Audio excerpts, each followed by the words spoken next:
Okay, back on the blue fender. I got my tripod today, so hopefully the shot's good for you guys. And I hope the shot's not good for you guys.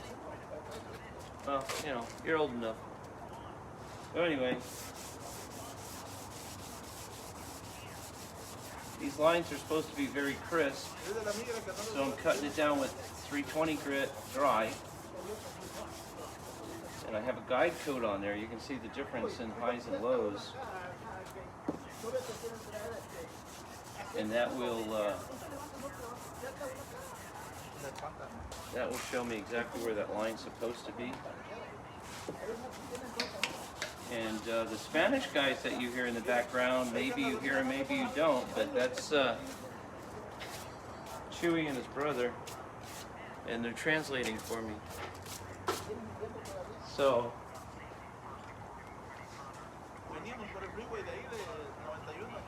my Spanish isn't good enough to know what they're talking about. Sometimes I hear, "Where's the keys?" in Spanish. "¿Dónde está de llaves?" And I go, "Ay, ay, ay, ay, ay." So what other Spanish words do we put in the conversation? ¿Dónde está la palabra? ¿Dónde está llaves? ¿Dónde está partes? The carro. ¿Tú le gusta guacamole? You like guacamole?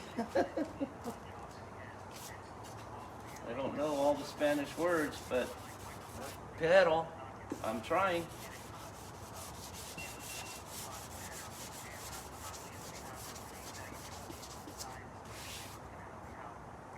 So anyway, see how that disappeared? And I'm just taking another sandpaper to clear out the primer that's packing up.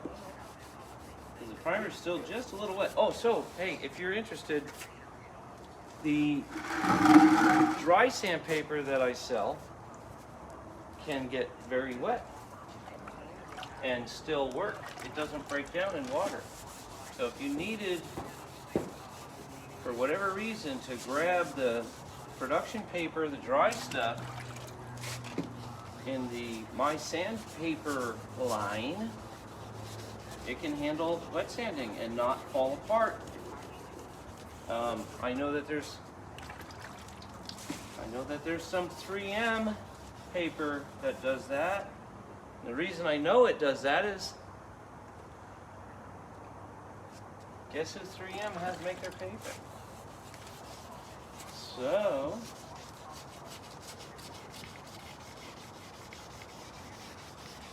you really got to guess, because I can't tell you. So anyway, this production paper is really cool. It's not commonly advertised that it's good for wet sanding, because there's a specific paper for wet sanding. But I'm going to tell you right now, you got it in your hand, and you don't want to run over to the cabinet to get the wet sandpaper. As you can see, it does it, and it's not breaking apart, and it's not clotting up. Oh, but it's also going to stay in the bucket because the adhesive starts to give up. But that's not the issue. The issue is getting a nice clean cut that's not packed up. This paper. And the reason I like hitting it dry is it's a better visual. When it's wet, you have to squeegee the water off of it. Then you got to take a towel and get the dampness off of it. And you got to let it flash.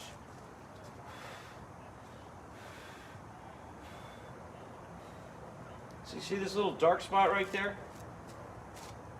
When that was wet primer, I had to go in there and dig out a dog hair, because the wind blew a dog hair across the parking lot, and one of my dogs donated a piece to this fender.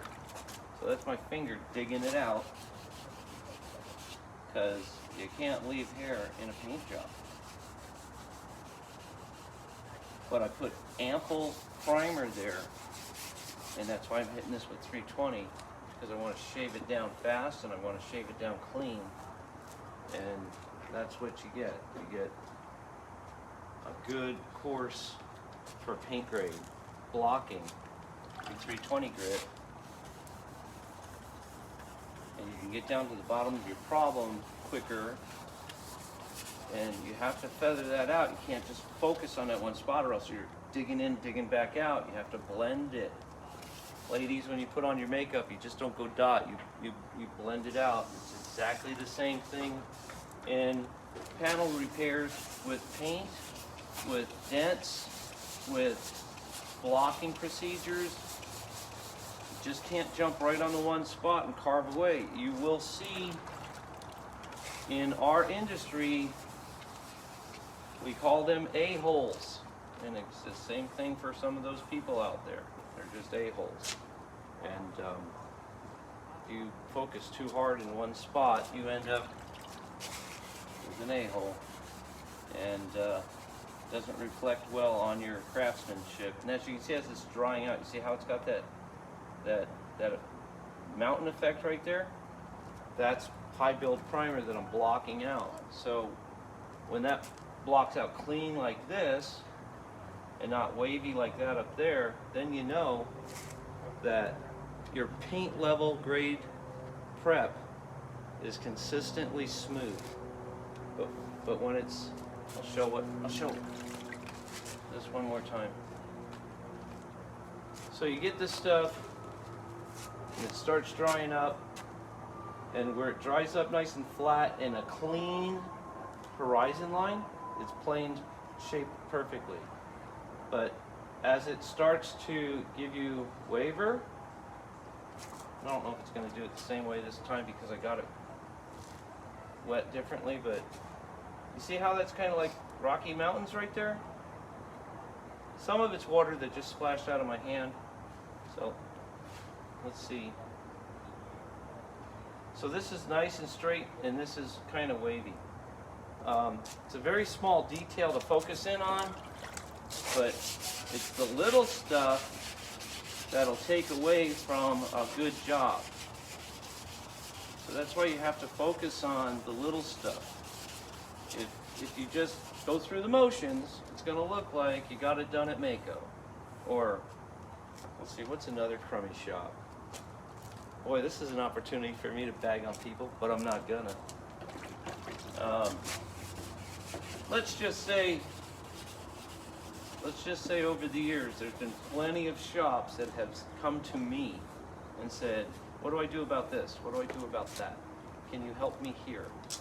And gladly I said, sure, because I always like it when the game level comes up.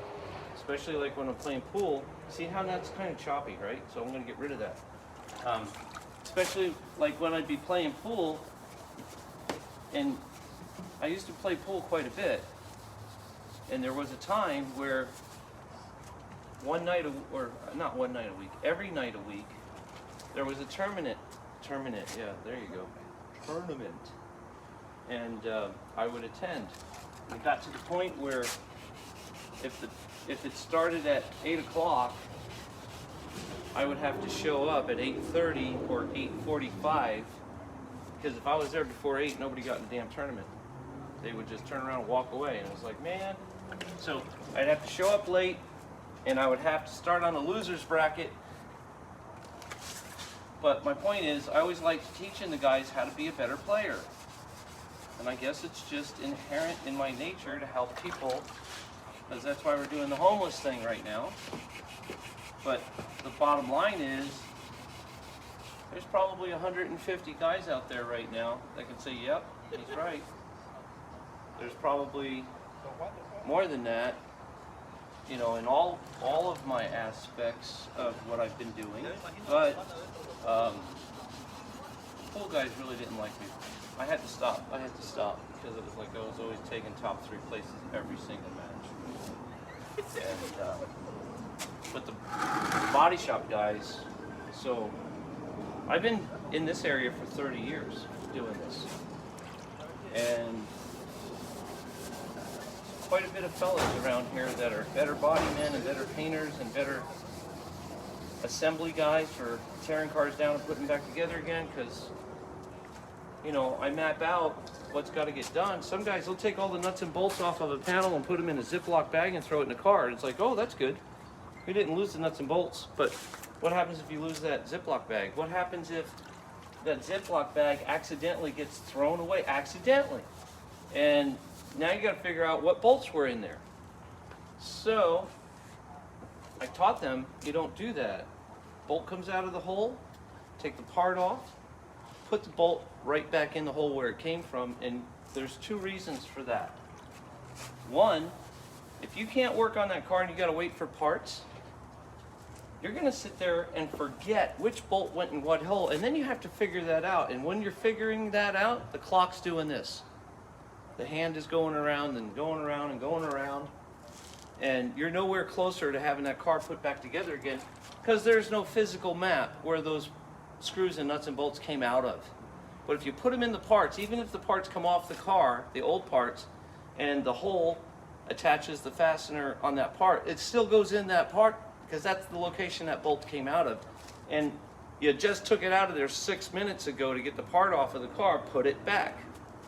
And I can't tell you how many guys would come to my shop and help me out and go, why are you putting the bolts back in the holes? You're taking it apart, but it's wasting time. And I said, no, I'm not wasting time, I'm gaining time. Because I'm not figuring out at the end of the week where this pile of screws go. It came out of that hole, goes back in that hole, and when I go to put it back together again, it's a physical map of where that damn screw is supposed to go.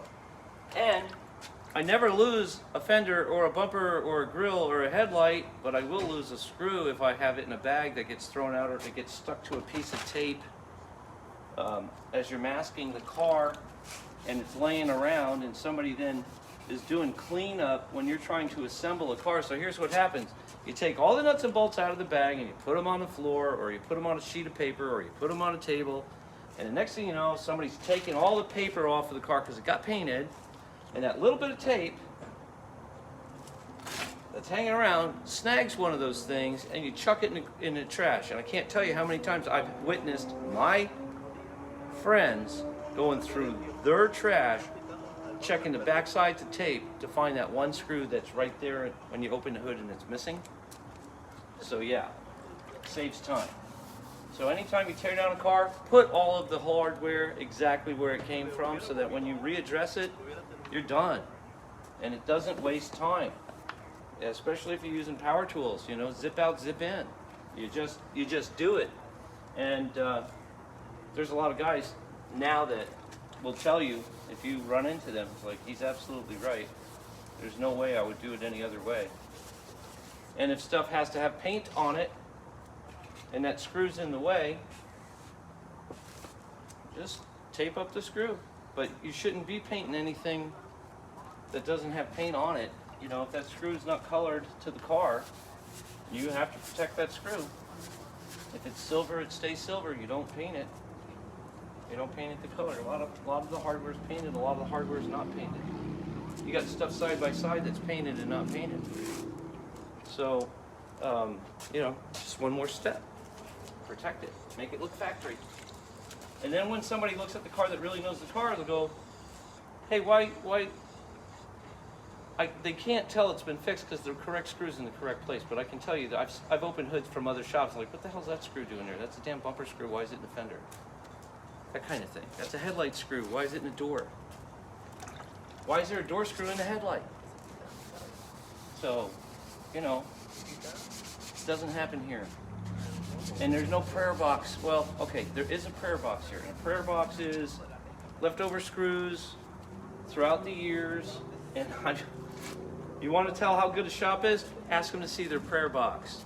My prayer box is this big because it's used part screws that I deliberately would go to the junkyard and take a part off a car, and I would harvest the screws that are in the junkyard.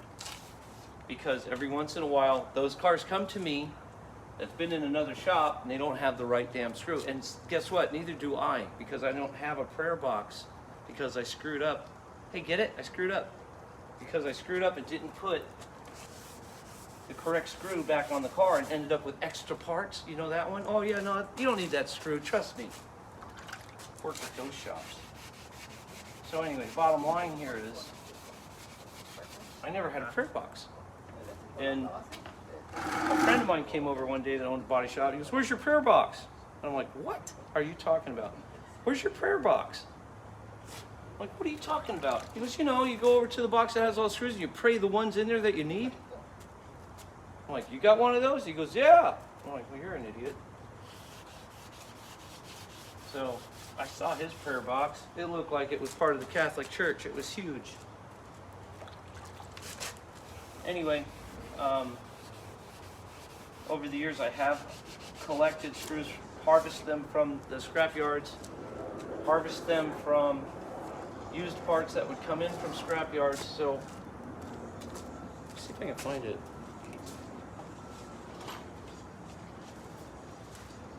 This is one. That's a little soup bowl, and I threw extra screws in there. Those are machine screws that I pulled off of a car in the salvage yard. And see how they're painted? And this one is not painted, right? But that's it. I did get a container that had compartments in it because I wanted to start filling the compartments up to have an assortment of different types of screws. But it's more empty than it has screws in it. I probably have 25 screws in it. Go over to these other shops, they have hundreds and hundreds. Like, wow. And then they'll look at you and go, "Oh yeah, it's all from used parts." I'm like, "Yeah, bullshit." Owen. Yep. The prayer box. Who's good with that? No, don't say names. I'm recording. Shame, shame, we know your name. All right, so remember that piece that was there? It's gone now, right? That divot where the dog hair was? It is Gonzo, and not the Gonzo from the Muppet Show. Huh? I painted it already. Oh, you did? Yeah. The mirror bumpers? Yeah. I didn't put a pearl coat on it. You can check the paint right now, and Oh, okay. it's got to have a pearl coat. 20 years yesterday. Anniversary. Yeah, anniversary. But since we work together, it's like dog years. With your honey. Yeah, but we work together, so 20 years is more like dog years. Hey. 20 times 7. 20 years with your machine maker. Money. Hey, yeah, with my money maker. Hey, Money maker. hey, dog years, perros, right? You pinchy bitch. Don't say that. Don't say that. To your love. No, she's my amor. Forever. You know why she's my amor? Hey, you know why she's my amor? Okay. She always says, "I want more, I want more."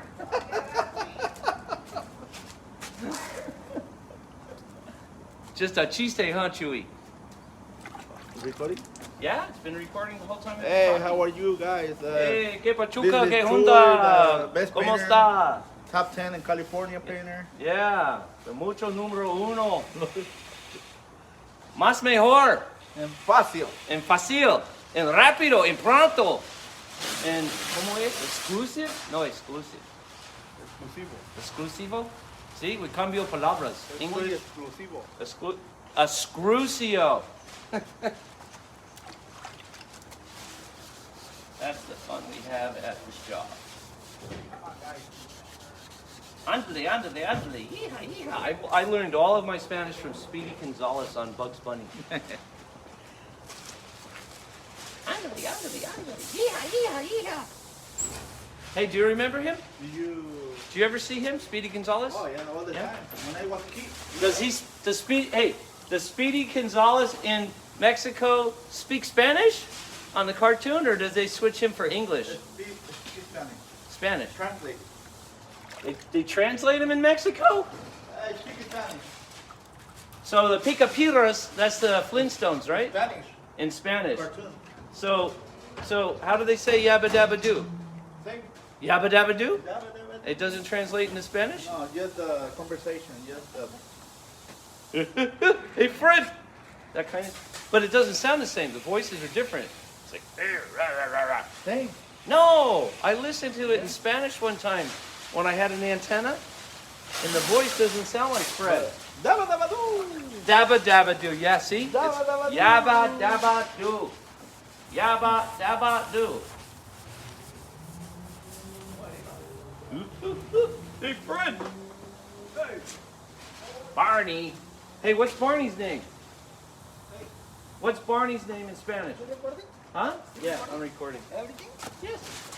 What is Barney's name on the Picapiedras in Espanol? The what? The compadre Barney, the little short guy with the amarillo hair. Pablo. Pablo, not Pablo. Barney. It's Pablo. Pablo Marble. Pablo Marble? Marble. Oh. Marble. Marble. Yeah. Marble. Yeah. It's in Spanish. Sí, Marble. sí. Y- ¿Cómo se dice pinche neighbor?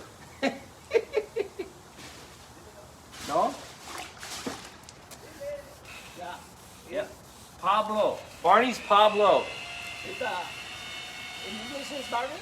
Barney. Yeah, see, Barney. And Fred. The gordo is Fred. Yeah. What is his name in Spanish? Pedro. Pedro and Pablo. Pedro and Pablo like Peter. Is it still Flintstone or Picapiedras? Pica piedra. Picapiedras. See? Now you learned something. Ay, cabrón. Hey, what about Wilma and Betty, the esposas? Igual. Hey, what about Wilma? Igual. Vilma y Betty. Oh, equal. Wilma and Betty. Wilma and Betty. Bam Bam, the niño. Hey. Same.